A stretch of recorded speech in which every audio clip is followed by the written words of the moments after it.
Bueno, buenas tardes. Estamos con la profesora Sama Gelali, experta en relaciones internacionales, experta en radicalización islámica, experta en Daesh, en el mal llamado Estado Islámico, mal denominado. Buenas tardes, profesora Gelali. Gracias por compartir su conocimiento con el canal de inteligencia Tendencias 21 y H4DM. Buenas tardes. Buenas tardes, muchas gracias por invitarme también. Estoy encantada.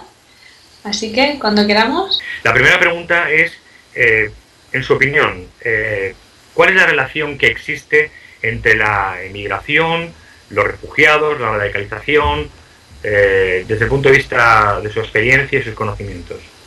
Bueno, a ver, estamos hablando de un conflicto concreto que es el de Siria, que ha llevado a su vez que otras personas de países colindantes también migren.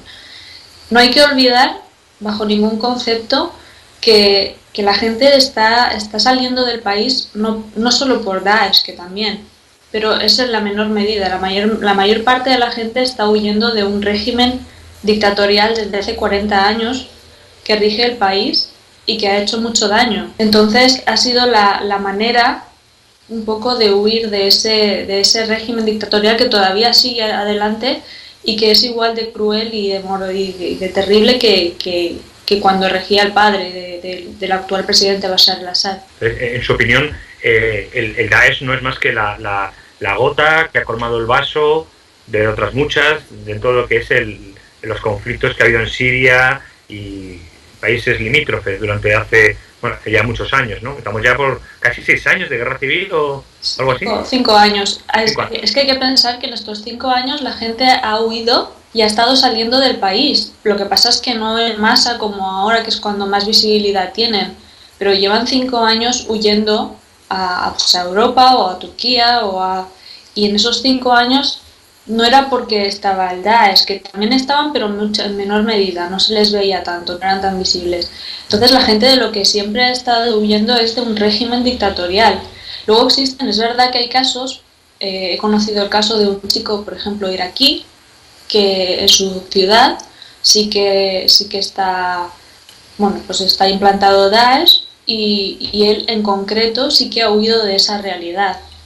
Pero la gran mayoría no es así. La gran mayoría huye de un régimen con el que ya no pueden vivir. No se puede hablar, no se puede tener libertad de expresión.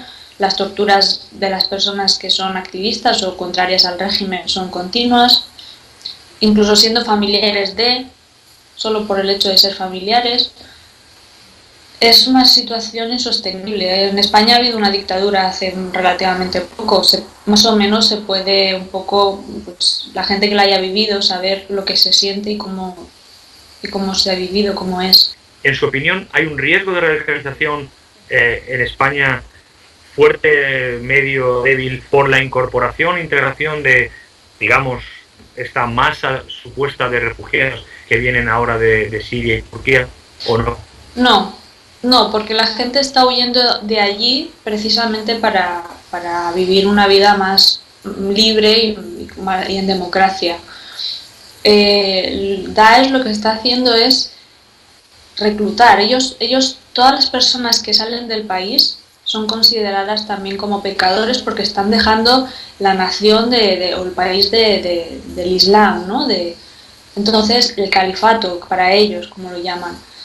Entonces para ellos es igual de pecado. La imagen, por ejemplo, de aquel niño ahogado en las costas, ¿sí? Ellos le han dado la vuelta y su titular en su revista es: esto es lo que pasa cuando sales del país del Islam. Entonces le han dado completamente la vuelta a la tortilla. Ellos lo que sí que están haciendo es, no las personas que ya han llegado y se están estabilizando, sino los que están todavía en campamentos. Por ejemplo, me consta que en uno de los campamentos de Europa hay una mezquita y es de Daesh, o sea, a la entrada está la bandera negra. Y desde ahí están intentando reclutar a los jóvenes que han salido a su vez de Siria o de Irak o de los países de alrededor. Los están intentando reclutar para que no vayan a Alemania, no vayan a Reino Unido, no vayan a los países que ellos creen donde van a estar felices y donde van a estar bien. Podemos que usted tiene buenas relaciones o contactos constantes con con gente que está allí en el terreno, ¿no? Nos enorgullece contar con nosotros con un analista como usted que habla con fuentes de primera mano y no con referencias. Incluso nos consta que hay gente que habla del Daesh o del problema del yihadismo o la radicalización y ni siquiera sabe hablar en inglés o en árabe, ¿no? Bueno, le agradecemos por tanto esa información y cómo nos la puede facilitar.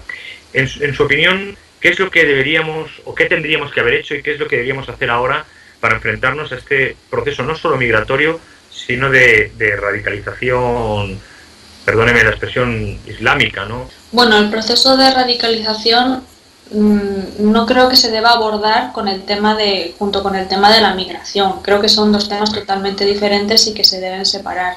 El tema de la migración, bueno, pues se han cometido ya demasiados errores porque Europa no ha estado preparada y a día de hoy sigue sin estarlo. Es decir, las personas que llegan también nos cuentan que han recibido palizas en Hungría, por ejemplo, o en Bulgaria. Uno de los chicos también fue encarcelado, se le quitaron su pasaporte, su dinero, no se lo devolvieron, estuvo encarcelado 15 días, un chaval de 20 y pocos años. Entonces, creo que son dos temas totalmente diferentes. Estos son víctimas. El tema de la radicalización no creo que sea un problema que vaya vinculado a la migración. Creo que es más un problema que se debe tratar como se ha estado tratando hasta ahora, mediante la inteligencia y mediante la investigación. ¿Por qué? Porque lo que se está intentando es que la gente vaya para allá. Ellos no quieren infiltrar a nadie para que venga a cometer atentados. Ellos ya tienen medios suficientes para enviar a quien quieran, a donde quieran, y hacer de la manera que quieran los atentados. No tienen ningún problema en ese sentido.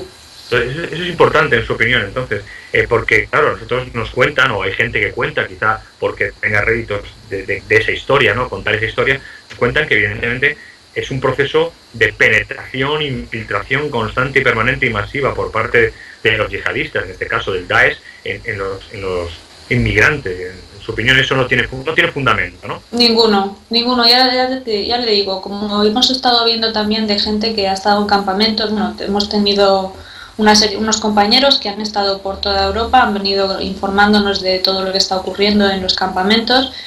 Son familias totalmente normales, jóvenes que querían salir de sus países. No, ese problema de la infiltración, yo no sé por qué. A ver, está bien siempre ser precavido, pero no creo que sea un problema. No creo que sea un problema porque ellos, de la manera de la que más llamarían la atención, sería infiltrando a gente aquí. Es decir, para ellos es más fácil mandar a alguien que es, por ejemplo, yo qué sé, pues una persona de origen europeo que se haya ido a Siria, se haya radicalizado, les es más fácil volver a mandarlo a su país de origen, por ejemplo. Vamos a poner, no sé, un belga, por poner un país, da igual, que se vaya a Siria, se radicalice y luego vuelva otra vez a su país.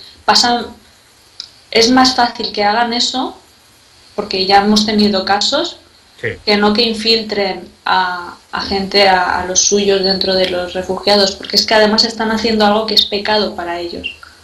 Estoy totalmente de acuerdo con usted. Todos los que se han detectado, han generado atentados, siempre ha sido gente con pasaporte, nacionalidades de países europeos que se han radicalizado posteriormente, ¿no? Estoy totalmente de acuerdo con usted. Una cuestión más.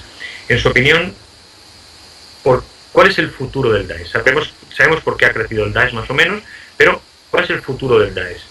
¿Qué es lo que va a ocurrir en su opinión? Háganos un poco de perspectiva, si es tan amable, de qué tendencia va a tener el Daesh, fruto de que hay gente que piensa que hay que negociar con ellos, gente que piensa que hay que exterminarlos militarmente, pero cada vez están cogiendo más poder, cada vez están cogiendo más dinero, tienen recursos económicos, recursos petrolíferos, el comercio de cultura y de obras de arte, del cual hablaremos ahora inmediatamente.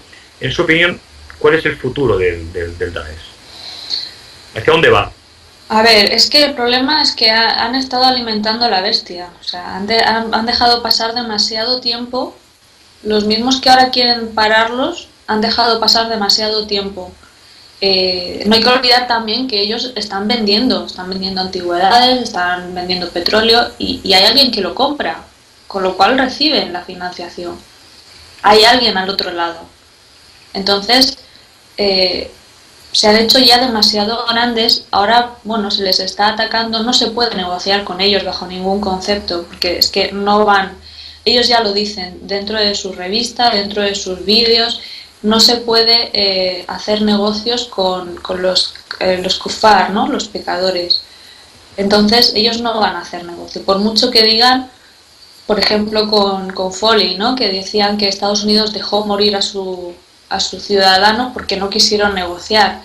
Yo no sé hasta qué punto, quizá por dinero lo habrían hecho, pero no creo que cumplan, no creo que se pueda negociar con ellos. Además, si se negocia con ellos es darles un lugar dentro de la política internacional.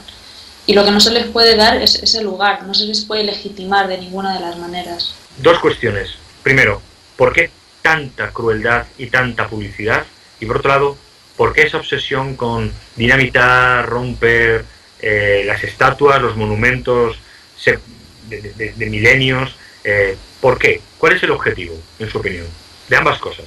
El terror, simplemente el terror. Ellos están gobernando, bueno, pues tienen un gobierno totalitarista, no se les puede llamar gobierno porque también es otra forma de legitimarles, ¿no? No se les puede dar ningún nombre que tenga algo que ver con política porque no se les puede dar ese valor, no lo tienen.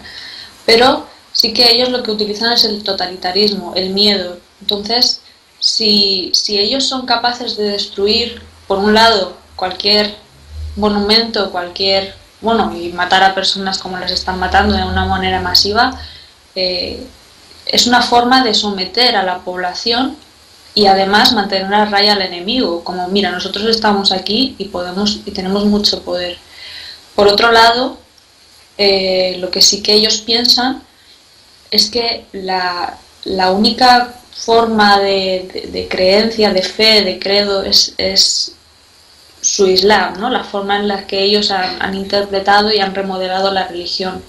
Entonces, el hecho de que haya simbología, el hecho de que haya monumentos, implica que existen otras posibilidades de credo, de históricas, culturales, ideológicas, de cualquier tipo. Y eso no puede ser, porque solo puede existir su ideología. Entonces son dos cosas totalmente diferentes, pero al mismo tiempo se complementan. Hay quien dice, profesora Gerali, que al eliminar las culturas anteriores a su posición religiosa, lo que están haciendo es eliminar la historia y por tanto, como si dijéramos, comenzar desde el año cero, perdóneme por la blasfemia, pero volver a comenzar otra égira nueva, como si se convirtieran en los nuevos discípulos de Alá, ¿no? Bueno, sí, es que en cierto modo ellos también lo que buscan es volver a lo primitivo, ¿no? A lo inicial. Lo que pasa es que además de volver a lo primitivo, al principio de la religión, que estaba basada en los principios, en los preceptos, y se aplicaba de una manera a una sociedad que ya no existe. Entonces ellos lo que quieren es coger esas formas de llevar la religión y llevarlas a un extremo de tal forma que destruyan tener su propia ideología, su propia religión y su propia verdad. Si es una forma de empezar de cero, es posible. Ellos tienen su líder, tienen su emir, no hay que olvidarlo, no es como el profeta ni muchísimo menos, porque eso es una blasfemia. Sí. Pero sí que tienen a alguien a quien seguir. No sé si lo que intentan es empezar de cero, porque es una forma también de borrar todo lo que ellos son. Es decir, si ellos se fijan en el Islam desde el minuto uno, el hecho de borrar la historia, que aunque haya sido cristiana, aunque haya sido de cualquier tipo, ha influido de alguna manera unas religiones con otras, las culturas, las ideologías. Entonces es una forma de borrar incluso lo que ellos piensan, su propio ser. O sea, sí que han reconstruido algunas zonas, algunos hospitales, por ejemplo, de hecho, los han convertido en facultad de medicina, proporcionan estudios toda la manutención, ropa, todo lo que haga falta para una persona, ellos lo dan gratis a cambio de que vayas a estudiar medicina. O sea, eso es algo insólito, algo que es una beca completa, todo lo que necesites. Entonces sí que están poco a poco haciendo cosas, pero yo creo que es para mantenerse. No sé si en realidad lo que quieren es empezar de cero. Yo creo que simplemente lo que intentan es mantenerse y a flote y hacer pues, cosas nuevas, edificios nuevos. Ya te digo, ahora quieren la facultad, después van a querer su moneda, que ya la tienen ya acuñada, efectivamente. Es curioso, están dando todos los pasos de lo que hemos visto en otros protestados modernos de los últimos 40 o 50 años, siguiendo los pasos tradicionales de la construcción de un nuevo Estado. Y la siguiente y casi ya la última pregunta, profesora Gelali, es los países musulmanes que están a su alrededor, países que tienen un recorrido histórico más o menos largo, pues, pienso en Jordania, pienso en Siria, aunque ahora está en un problema grave, como nos ha explicado antes, pienso en Egipto, aunque tengan problemas los hermanos musulmanes, en Irak, en Irán, en Arabia Saudita, con toda la corriente tan importante económica que presenta. ¿Qué piensan ellos? ¿Cómo reaccionan o cómo no reaccionan ante una radicalización de su propia religión, de su propio planteamiento, de su propia imagen? En su opinión, ¿Cómo no reaccionan, efectivamente? ¿Cómo no reaccionan? ¿Cómo no reaccionan? A ver, en realidad, le preguntes a quien le preguntes, a cualquier musulmán del mundo que le preguntes, que sea moderado o normal, te va a decir que eso no es religión, no es Islam. Entonces ellos se desvinculan por completo. Ellos no... Aunque Daesh lo que intenta es transmitir una forma de religión, pero todo el mundo se desvincula, todos los países. A mí me preocupa más no que puedan pervertir la religión, porque para eso, bueno, y también somos 1.000 millones de musulmanes en el mundo, Daesh solo es una pequeña parte. Entonces, quiero decir, socialmente se puede revertir ese tema, pero me preocupa más que vean a los propios musulmanes morir y que no hagan nada. Algunos están aliados con Estados Unidos, con Israel, otros son más partidarios de Irán, bueno, que al final son todos uno, porque ahora mismo hay un bombardeo completo y continuo de un montón de países que se están volviendo uno al final y están luchando contra un mismo enemigo. Un mismo enemigo que a ver, es que se ha desvirtuado el tema. No hay que olvidar que todo esto se ha iniciado por culpa de una dictadura. Una dictadura de un señor al que ahora están dándole el poder y al que ahora los países, bueno, todos esos países aliados están diciendo que es la única solución, la única salida al problema de Siria, pero por culpa de Daesh. Pero no es así. No hay que olvidar que por un lado hay que eliminar a Daesh. No creo que, como hemos dicho antes, no mediante negociaciones, hay que neutralizarlos. Y por otro lado, no hay que olvidar de lo que venimos. No se puede volver a poner en el gobierno a la misma persona contra la que el pueblo ha estado luchando. No tiene ningún sentido. No se gana nada. ¿Cree usted que si no hubiera ocurrido lo de Siria y circunstancias de terrorismo internacional, de Al-Qaeda y otras cuestiones, ¿cree usted realmente que Daesh hubiera logrado tener tanto poder? A ver, si tienen poder es porque se les ha financiado y ha convenido financiarles. Si no hubiera pasado lo de Siria, bueno, pues habrían empezado por Irak. ¿Qué pasa? Que se habrían quedado quizá en Irak y luego ya en países de África. No habrían podido continuar. Hay que pensar y hay que tener en cuenta que Siria es como el hotel de 5 estrellas del Monopoly, ¿sabes? Que todo el mundo lo quiere, ¿vale? Sí, es verdad, sí. Entonces, quizás se hubieran quedado un poco ya más colgados, no habrían podido tener ese desarrollo que tienen ahora.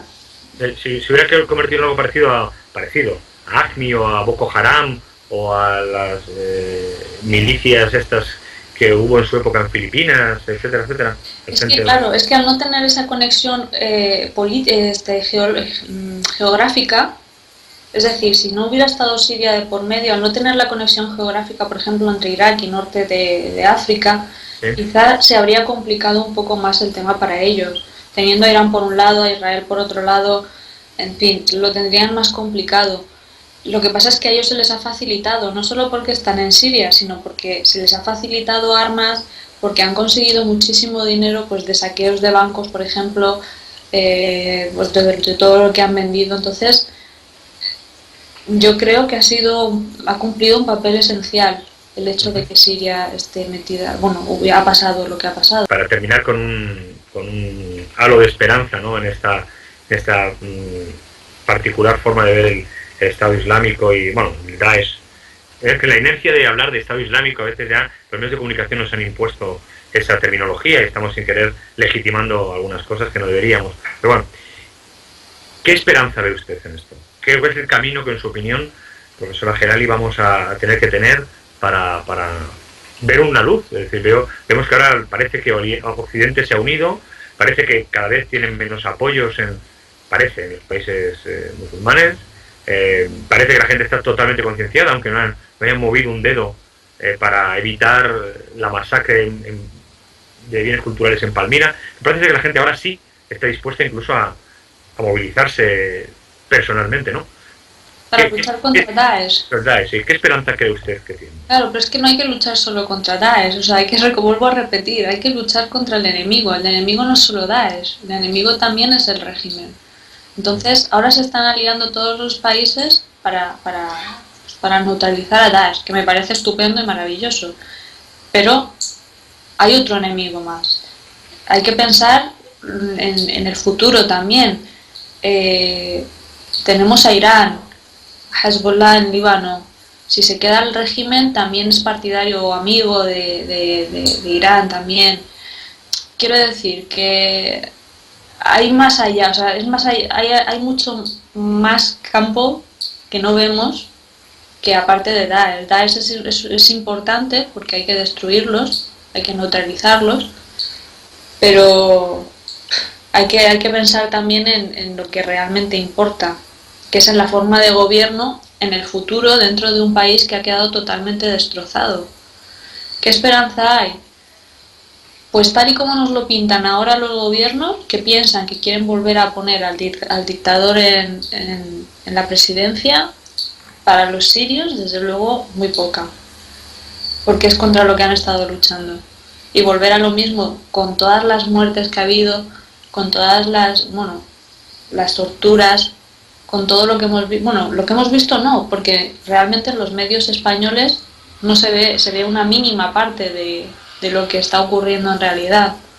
Los medios árabes, por ejemplo, sí que te muestran lo que está ocurriendo, la realidad de los hechos. Es verdad que son mucho más violentos, se ve mucha más sangre, pero es que es la realidad, es que es una forma también de concienciar. Mucha gente dice, no hace falta, es violencia gratuita, pero es que si no tampoco te llega en realidad lo que está ocurriendo. Y muy importante lo que has dicho, efectivamente, también los medios con Daesh.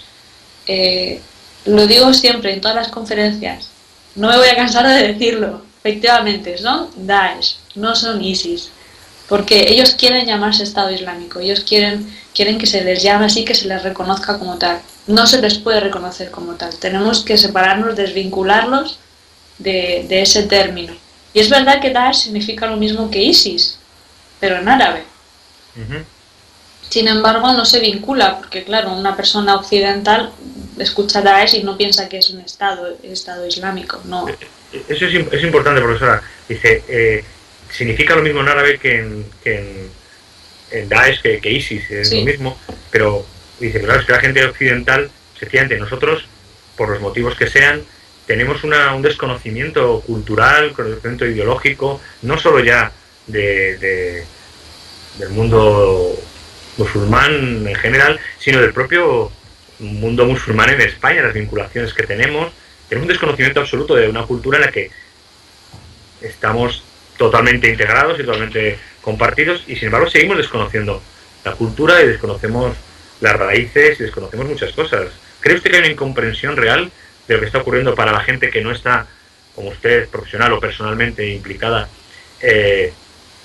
un desconocimiento de la gente en la calle de lo que está ocurriendo, no solo con el Daesh, no la imagen solo del Daesh, sino la imagen de lo que es la religión, la cultura, la tradición musulmana, y que por eso también a veces tenemos tanto miedo, tanto ignorancia? Sí, eso es muy importante. Bueno, para que nos hagamos una idea. Una cosa que me ha pasado a mí, de gente que, mira, ¿cómo te llamas? Sama. Ah, pues ese nombre es raro. ¿De dónde eres? De Siria. Y quedarse así parados y decirme, ¿eso dónde está? Me ha pasado, y me ha pasado varias veces. Entonces, sí, hay muchísimo desconocimiento. Y como ya he dicho, los medios no facilitan tampoco la información, toda la información, por ejemplo, de lo que está pasando en Siria. Y quien va a los medios de comunicación muchas veces ni siquiera habla de, como usted, profesora, de primera mano, hablan de otras cosas, ¿no? Claro. Un tema tremendo, tremendo. Claro, entonces una persona, a no ser que esté particularmente interesada en el tema y se ponga a indagar, no va a entender lo que está pasando o el fondo de la cuestión. Simplemente, pues, bueno, sabe que hay un conflicto, que de repente se les viene un montón de gente encima y que todos son inmigrantes. Y todos musulmanes. Todos musulmanes. Y a ver si van a causar problemas, y a ver si van a... A ver, no hay que olvidar que es muy importante, que es que la gente que... Los que están en Europa, los que han podido salir, son los que tienen dinero. Son clases medias y en ocasiones altas. Son los que han podido salir, son los que pueden pagar las mafias y son los que pueden pagar para poder salir de ahí. No hay que olvidar que se necesita para una parte del viaje una media de $1.500 por persona, por cabeza. Es muchísimo dinero para Siria. Cuando a lo mejor el sueldo medio pues es de 400 euros. O sea, es que es muchísimo dinero. Entonces, no hay que olvidar que la gente que está saliendo no es gente conflictiva, no es gente que no tenga estudios, que sea de la calle. No, es gente preparada, son universitarios, son padres de familia, son trabajadores. Entonces, es muy importante que la gente, a lo mejor, si lo ven de esa manera, ya no tienen tanto miedo. Muy bien, profesora Helali, no la queremos entretener más. Muchísimas gracias por haber compartido sus experiencias, su conocimiento y aclararnos algunas cosas respecto a lo que se han oído en medios de comunicación o en otros supuestos expertos. Usted y yo creo que consideramos desde H4 y desde Tendencias 21 del canal de Inteligencia y Seguridad, usted es una verdadera experta de primera mano en este campo y no otras personas que suelen hablar en medios de comunicación. Le agradecemos de nuevo su participación. Le invitamos a participar de manera constante cuando usted pueda en nuestros vídeos. Esperemos tenerla en nuestro plató cuando sus horarios y sus competencias profesionales se lo permitan. Le invitamos fervientemente a que venga a nuestras instalaciones. Le agradecemos de nuevo otra vez pues sus aclaraciones, su experiencia. Y muchas gracias, profesora Helali. Gracias a vosotros y bueno, solo espero que llegue a alguien y que, no sé, que haga un clic en alguna persona lo que se explica. Haremos lo posible desde nuestro canal de Inteligencia y Seguridad. Muchas gracias. Muchísimas gracias, profesora Helali.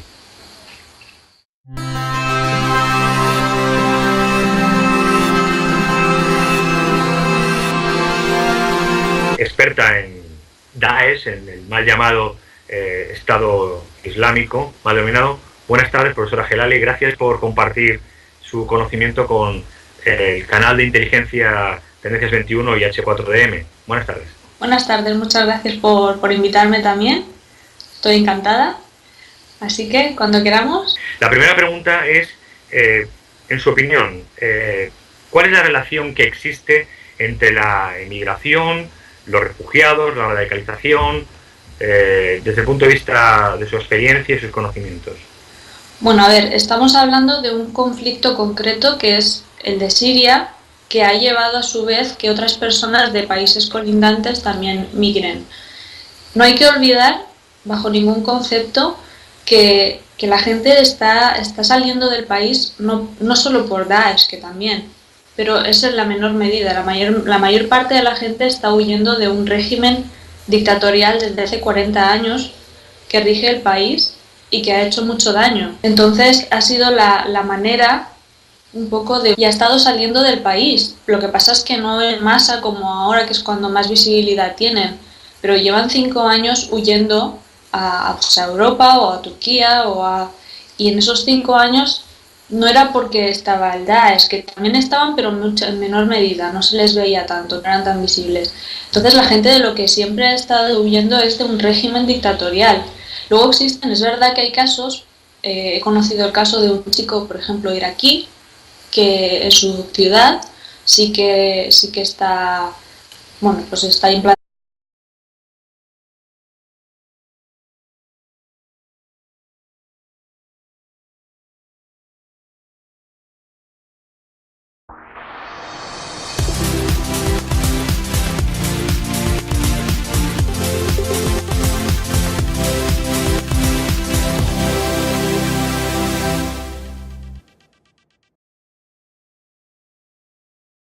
Bueno, buenas tardes. Estamos con la profesora Sama Helali, experta en relaciones internacionales, experta en radicalización islámica. Huir de ese régimen dictatorial que todavía sigue adelante y que es igual de cruel y de terrible que cuando regía el padre del actual presidente Bashar al-Assad. En su opinión, el Daesh no es más que la gota que ha colmado el vaso de otras muchas, de todo lo que es los conflictos que ha habido en Siria y países limítrofes durante hace ya muchos años, ¿no? Estamos ya por casi 6 años de guerra civil o algo así. 5 años. Es que hay que pensar que en estos 5 años la gente ha huido